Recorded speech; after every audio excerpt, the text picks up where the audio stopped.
복을 받은 사람, 그러므로 감사하는 사람, 약속이 이루어지기까지 기도하는 사람. 이게 오늘 또 우리 신자들의 하루의 삶입니다. 믿음의 내용입니다.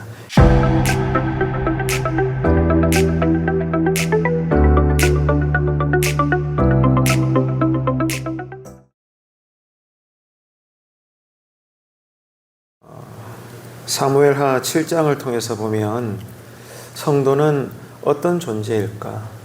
성도는 어떤 사람일까에 대해서 우리는 읽어볼 수가 있습니다. 하나님으로부터 복된 약속을 받은 사람이죠. 그리스도인은 사람이 볼 때는 가난한 사람일 수도 있고 병들을 수도 있고 또 변변치 않을 그런 사람일 수도 있지만, 그러나 진리에 입각을 해서 영으로 볼 때, 하나님의 시각에서 볼 때 오늘 또 이 땅에서 그리스도인들은 하나님으로부터 복된 약속을 받으며 사는 사람이다. 이것을 우리가 알 수가 있습니다. 자, 하나님은 신실하시고 동일하시잖아요. 변함이 없죠. 그리고 약속하신 것은 반드시 이루십니다. 그래서 하나님의 약속은 이루어진 것과 다름이 없죠. 그래서 그리스도인들이 하나님으로부터 복된 약속을 받은 사람이라는 것은 그 약속을 믿는 것입니다. 이루어질 거니까. 복된 말씀이니까 얼마나 좋아요? 그래서 그 약속을 믿음으로 당연히 우리가 어떻게 반응하게 되죠? 감사하게 되잖아요. 그래서 그리스도인들은 하나님으로부터 복된 약속을 받은 사람이고 그 약속을 믿기 때문에 늘 기쁘고 감사한 거예요. 그런 사람이다. 더 나아가서는 그 약속이 이루어질 거지만은 우리는 하나님 안에서 그 약속이 이루어지기까지도 또 간구하며 기도하는 사람입니다. 이것을 사무엘하 7장을 통해서 또 기록되고 있는 다윗의 삶을 통해서 우리는 알 수가 있는 거죠. 복을 받은 사람, 그러므로 감사하는 사람, 그리고 그것이 약속이 이루어지기까지 기도하는 사람. 한번 따라할까요? 복 받는 사람, 감사하는 사람, 기도하는 사람. 네, 이게 오늘 또 우리 신자들의 하루의 삶입니다. 믿음의 내용입니다. 요 세 가지를 꼭 기억하시기를 바랍니다. 그래서 사무엘하 7장 같은 경우는 다윗이 이런 신앙의 모습을 우리에게 보여주고 있다는 거예요. 그래서 다윗은 하나님께로부터 놀라운 약속을 받았음을 오늘 본문을 통해서도 우리가 읽어볼 수가 있는데, 그 약속이 어떤 거죠? 하나님이 어느 날 나단 선지자를 통해서 다윗을 향하여 놀라운 약속을 주십니다. 예언인데요. 어떤 예언의 약속입니까? 다윗의 왕권을 영원토록 지켜주시겠다는 거예요. 다윗의 왕위를 영원히 보존해 주시겠다는 어마어마한 약속을 나단 선지자를 통해서 다윗에게 들려주는 것입니다. 이 하나님의 약속에 대해서 다윗은 반응을 하는데, 첫 번째 반응이 뭔가 하면 당연히 큰 감사입니다. 이토록 하나님으로부터 엄청난 복의 약속을 받으니까 당연히 우리가 처음으로 반응하게 되는 것은 놀라운 감사인 것이죠. 당연한 감사를 고백하고 있습니다. 그리고 또 다윗이 두 번째로 반응하는 것은 감사하는 것으로 끝나지 않고 그 복된 예언, 그 약속이 이루어지기까지 간구하고 있더라, 기도하고 있더라. 이것을 우리가 알 수가 있는 겁니다. 그래서 오늘 본문에 기록된 이 다윗의 모습, 다윗의 기도는 하나님의 약속 앞에서 성도가 어떻게 기도해야 되는가에 대해서 잘 가르쳐주고 보여주고 있다는 거죠. 첫 번째는 다윗이 지금까지 나를 인도해 주신 하나님께 감사를 드리고 있습니다. 다윗은 하나님이 놀라운 복을 약속해 주신 것에 대해서 감격해야 합니다. 그래서 감사의 기도를 지금 표현하고 있는데요. 다윗은 평범한 그냥 목동이었지만은 이런 자신을 이스라엘의 왕으로 세워주신 것에 대해서 감사를 드리고 있습니다.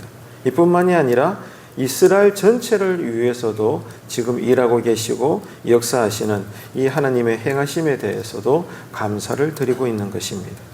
다윗은 이런 이스라엘의 역사를 어떻게 설명을 하고 있는가 하면, 이스라엘이 애굽에서 나오잖아요. 그래서 출애굽 역사로부터 해서 지금 이제 왕으로 삼아주신 다윗 시대의 이 왕의 삶을 지나가는 이 단계까지 함께 언급을 하면서 이스라엘의 역사를 두고 하나님께 감사를 드리고 있습니다. 왜냐하면 그 이유가 있는데 하나님이 일찍이 아브라함에게 약속을 하셨잖아요. 아브라함아, 내가 너를 복의 근원으로 삼을 거다. 내가 너에게 큰 민족을 이루게 할 것이고 너는 민족의 아버지가 될 것이며 이 일이 이루어지기 위해서 너는 땅을 물려받게 될 거다. 일찍이 창세기에서부터 하나님은 아브라함에게 가나안 땅을 약속하셨죠. 그래서 이 가나안 땅을 출애굽 역사를 지나서 결국 다윗 왕 때에 이제 이 약속된 땅이 완전히 차지가 되어지게 되고 왕권이 내려가게 되었지 않습니까? 그래서 창세기 때 아브라함에게 아직 약속의 실체는 없지만 이렇게 약속의 내용들을 아브라함에게 예언해 주셨잖아요. 그 약속들이 이제 출애굽을 지나서 다윗이 왕이 된 지금의 시대에 와서 온전하게 이제 이루어졌기 때문에 다윗은 신실하게 이 약속을 이루어 주시는, 지금까지 나를 인도해 주시고 이스라엘 역사도 이끌어 주시는 하나님의 은혜에 대해서 지금 감사를 하고 있는 것입니다.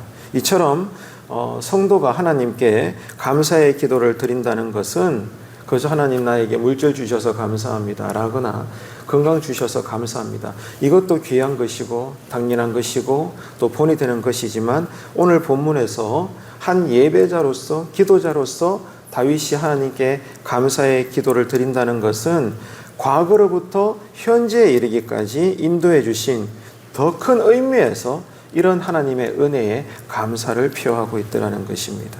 자, 이런 교훈을 볼 때 지금 우리가 믿는 자로 살아가면서 솔직히 감사가 좀 부족한, 감사가 없는 삶을 우리가 많이 살지 않습니까? 많은 예배를 드리고 늘 예배당을 들락날락하고 믿는 자로서 나는 예수 믿습니다라는 이름을 내걸고 우리가 살면서도 솔직히 우리의 이 삶의 현실에서는 그렇게 감사의 고백이 없는 우리의 신앙의 모습은 아닌가 생각을 해보게 되는데, 그 이유가 뭔가 하면 오늘 다윗의 모습을 보면 분명합니다.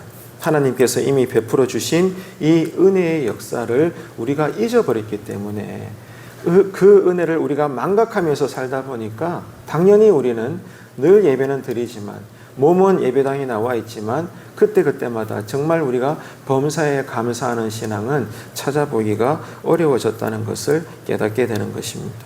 그러니까 중요한 것은 하나님으로부터 내가 늘 은혜를 받으면서 살고 있다. 받은 은혜에 대해서 우리가 기억을 할 때, 그것을 묵상하고 되씹고 그것을 하나님께 고백하게 될 때 우리는 어떤 삶의 형편에서도 감사할 수 있고 하나님을 더 기쁘게 또 즐거우며 그런 복된 삶을 살 수가 있는 것입니다. 그래서 오늘 또 여러분이 아침에 기도할 때 지금까지 나를 이끌어 주시고 인도해 주신 하나님의 은혜를 기억하시면서 성령님의 역사로 저절로 내 마음 깊은 곳에서부터 감사가 고백되어지는 그런 새벽제단의 은혜가 우리에게 있게 되기를 축복합니다. 그런데 그러지를 못하고 내 뜻대로 움직여주지 않으시는 하나님을 생각할 때 우리는 늘 예배는 드리지만 또 말씀을 듣기는 하지만 순간순간 내 마음에서부터 하나님을 향해서 원망하게 되고 불평하게 되는 그런 경우들도 많이 볼 수가 있는 거죠. 그런데 여러분, 두려운 것은 이런 우리들을 향해서 성경은 경고합니다. 장차 하나님의 심판이 있을 거다. 하나님은 지금도 우리를 사랑하시기 때문에 우리가 지금이라도 돌이켜서 회개하고 하나님 뜻 안에 온전히 들어갈 수 있도록 하나님은 기다리시기 때문에 나의 이 죄나 약함에 대해서 하나님의 공의는 지금 당장 나를 심판하셔야 되지만 사랑이신 하나님은 그 심판을 오늘 또 유보하시는 거예요. 주님 오시는 그날까지 어떻게 해서라도 하나님은 우리를 때리셔야 하는 그 심판을 유보하시고 미루시고 또 뒤로 물러나게 하셔서 지금이라도 우리가 회개하고 하나님 앞에 바로 서기를 하나님은 원하신단 말입니다.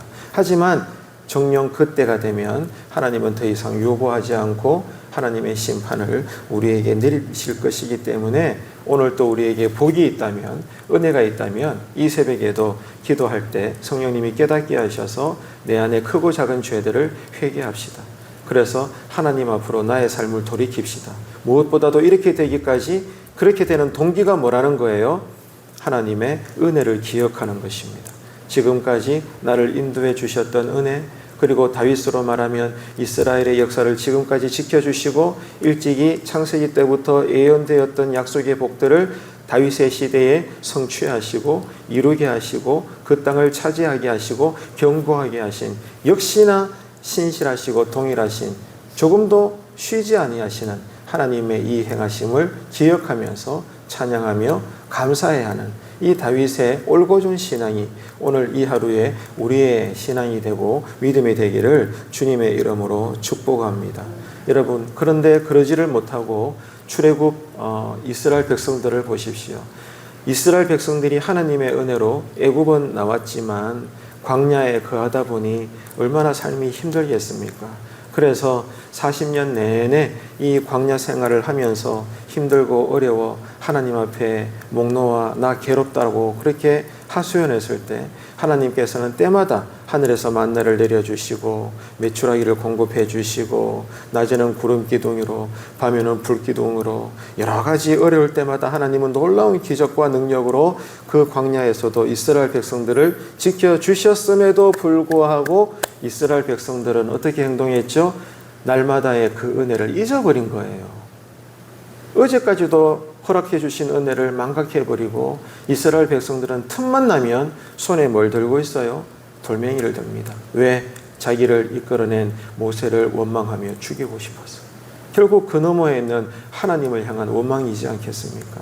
하나님의 은혜로 430년 만에 때가 되어 이스라엘이 애굽에서 종된 생활에서 해방되어 가지고 빠져나왔는데 하나님의 역사잖아요. 감사하기는커녕 비록 광야지만 하나님께서 저들의 옷과 신발이 헤이지 않을 만큼 날마다 하늘에서 땅에서 동서사방 어디에서든지 간에 이스라엘이 안전하게 가나안으로 갈 수 있도록 모든 삶의 여건의 기적들을 다 보여주셨음에도 불구하고 이스라엘 백성들은 눈만 뜨면 하나님을 향하여 원망하고 불평하고 모세를 향하여 화를 내고 분노하고 그랬단 말이에요.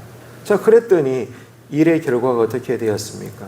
하나님은 저들에게 약속의 땅 가나안을 주셨지만 결국에는 누가 들어갔어요? 출애굽 1세대 백성들 가운데서는 여호수아와 갈렙만 들어가요. 심지어 모세도 못 들어갑니다.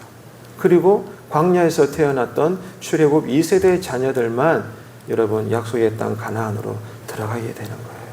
그만큼 여러분 감사냐 아니면 불평과 원망이냐, 이 둘 사이의 인생의 갈림길은 극과 극을 이루는 것입니다.